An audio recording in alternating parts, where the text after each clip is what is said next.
সকাল সকাল আজ ঠাম্মির বাড়ি যাওয়া হবে? হ্যাঁ, তুমি রেডি হয়ে গেছো? কি রঙের জামা পরেছো তুমি? দেখাও তো। আর প্যান্টটাও তো খুব সুন্দর। যে ঠাম্মির বাড়ি কি করবে আজকে? চলে যাব, দুধটা পরি তো আমি চলে যাই। দাঁড়া, চটি পড়তে হবে না। তুমি যেই ফোন করেছো ওর কাছে ফোনটা ছিল। হ্যাঁ বলছে মামাকে দেব, আবার বলছে কি সুন্দর দেখো। মামাকে দেব, দেখো মুসম্বির মতো হাইব্রিড। হ্যাঁ আমি তো ভাবলাম মুসম্বি। হ্যাঁ কি সুন্দর। হাত দেবে না।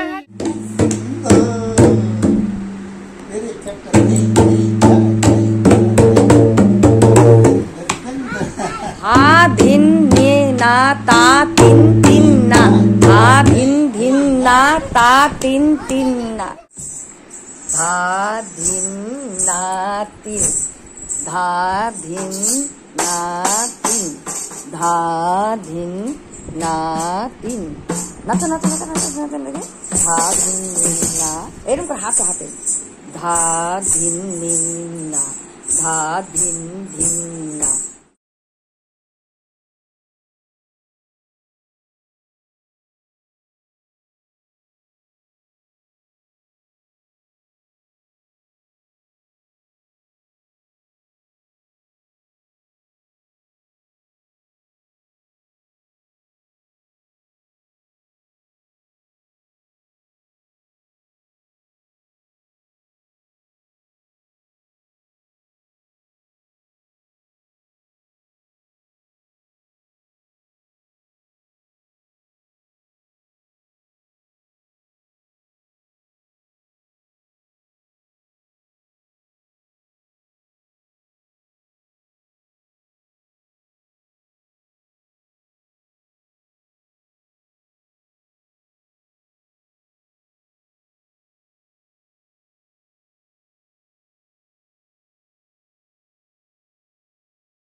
ড্রপ ড্রপ কি করবি এখন? ড্রপটা রাতে শুয়ে শুয়ে দেয়। আমি স্নান টান করে অপেক্ষা করছিলাম কখন রোদ্দুর আসবে। রোদ্দুর না থাকলে কেমন বাড়িটা খালি খালি লাগে। তারপরে চলে এসছে ছেলে আমার, ওকে স্নান টান করিয়ে দিলাম। আর আজকে তো উল্টো রথ, তো সেই জন্য একবার কানে গেছে, সেই তখন থেকে রথ টানবো করছে। বিকেলবেলা রথ, এখন না। রোদ্দুরকে খাবার খাওয়ানো হয়ে গেছে আর আমি আমার খাবারটা নিয়ে এলাম। আজকে একদম প্লেন ডাল ভাত, এখানে রয়েছে একটা নিরামিষ তরকারি।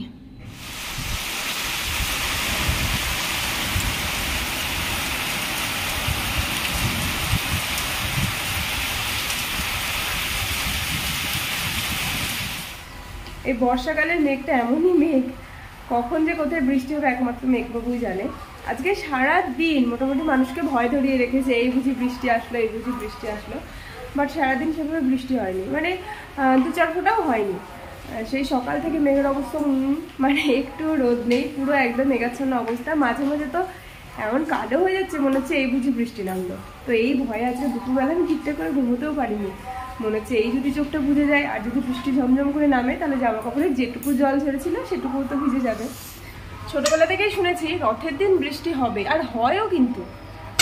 এবছর সোজা রথে হয়েছে কি মনে করতে পারছি না, বাট সোজা রথের দিন বিকেলবেলা বেরোলাম, রথ টানাও হলো। আজকে ভাবলাম বড়বসা যদি তাড়াতাড়ি ফেরে তাহলে রোদ্দুরকে নিয়ে একটু বাইরের দিকে যাবো, তাহলে একটু উল্টো রাতেও রথ টানা হবে। তো সেটা তো আর সম্ভব নয়, রাস্তা পুরো কাদায় প্যাচ পেঁচে, তাছাড়া এখনো পর্যন্ত বৃষ্টি পড়ে যাচ্ছে। আজকে আর বেরোনোও হলো না, রথ টানাও হলো না। বাবা একবার বলে দাও জয় জগন্নাথ দূর থেকে। আজকে ভাবি রথ টানা হলো না, তাই না? বেশ কয়েকদিন ধরে লুচি খেতে ইচ্ছে করছে, কিন্তু কপালে আর জুটছে না। তাই ভাবলাম না, যেটা ইচ্ছে করছে সেটা বানিয়ে ফেলি, আজকে সেটা বানাবো। আর দেখছো আটাটা ঠিক কতটা পরিমাণে হয়ে গেছে। আসলে আজকে টক দই দিয়ে মেখেছি, এবার টক দইটা পড়ে গেছে বেশি, কিছুতেই আর আটাতে মানে শক্ত ধরাতে পারছি না। ওই কারণে একটু একটু করে আটা দিতে দিতে এতটা আটার ডো হয়ে গেছে, আর আটার কৌটো হয়ে গেছে খালি।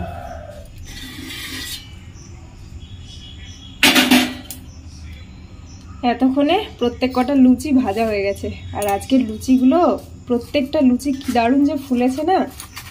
সব কটা লুচি একটু লালচে লালচে ভেজেছি। আর আজকে আটা ময়দার মিশ্রণে লুচি, সাথে টক দই, দারুণ হয়েছে খেতে। একটা একটা করে বেলা, তারপরে ভাজা, মোটামুটি সবটা এক হাতে। এখন ওই 9:45 মতো বাজে, লুচিটা তো ভাজা হয়ে গেল। আর রোদ্দুর না একটা নিয়ে চলেও গেছে।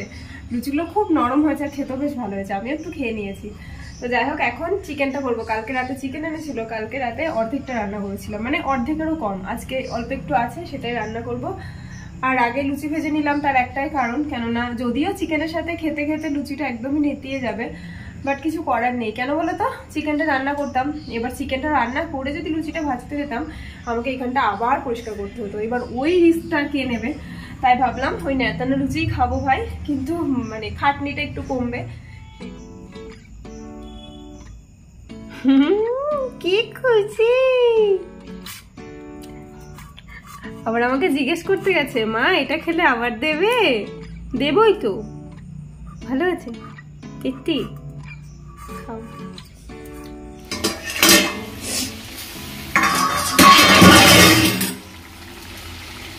একদম অল্প একটু চিকেন ছিল, যার কারণে সমস্ত মশলাপাতি দিয়ে বসিয়ে দিয়েছি। গ্যাসটা কমিয়ে দিয়ে যাব, ভাপে ভাপে সেদ্ধ হয়ে যাবে।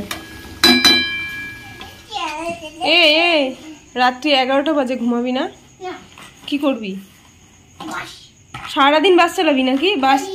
বাসের ড্রাইভাররাও ঘুমাচ্ছে এখন, এত রাতে কোনো প্যাসেঞ্জার আসবে না। মাম্মা, ও মাম্মা, এত রাতে কেউ উঠবে না তোমার বাসে।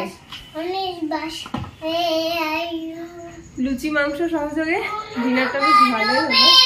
আর এখন ছেলের খেলা দেখছি। বিছানাপত্র মোটামুটি আমি ঠিক করেই নিয়েছিলাম, কিন্তু ওর অগোছালো করতে কতক্ষণ, সেটাই হচ্ছে। আর এত রাত হয়ে গেছে, তাও ছেলের বাস চালানো বন্ধ নাই। সারাদিন ওই বাসের গান শুনে যাচ্ছে আর সারাদিন ওইভাবে বাস চালাচ্ছে। তো চলো, আজকের ভিডিওটা আমি অবধি রাখছি। ভিডিওটা যদি ভালো লেগে থাকে প্লিজ একটা লাইক করে দিও। যারা যারা এখনো চ্যানেলটিকে সাবস্ক্রাইব করেনি তারা প্লিজ চ্যানেলটিকে সাবস্ক্রাইব করে নিও। তোমাদের সাথে আবারও একটা নতুন ব্লগে দেখা হবে। ততক্ষণ সবাই ভালো থেকো, সুস্থ থেকো, গুড নাইট।